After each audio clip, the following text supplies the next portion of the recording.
በጉጉት ሲጠበቅ የነበረው የኑሮ ውድነትና የህዝብ ጨዋታ ሊጀመር ነው። በኑሮ ውድነት በኩል ግብ ጠባቂ ላይ ነጋዴ ይገኛል። ተከላካዮቹ ቴሌ፣ መብራት ኃይልና ውሃና ፍሳሽ አሉ።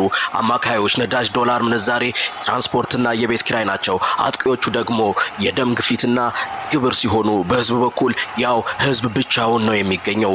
ዳኛው ብር ኳሷን ደሞዝን ይዘው ወደ ሜዳ ገብተዋል። ጨዋታው ተጀመረ። ህዝብ በራሱ ሜዳ ላይ ደሞዝ የተባለችውን ኳስ እየተቀባበሏት ይገኛሉ። የኑሮ ውድነት ተጫዋቾች ደሞዝን ሊቀሟት የተጠጉ ነው። የመሃል ተጫዋቹ ትራንስፖርት ጨዋታው ከመጀመሩ ከህዝብ ላይ ደሞዝን ቀምቶ ለነዳጅ አቀበለ።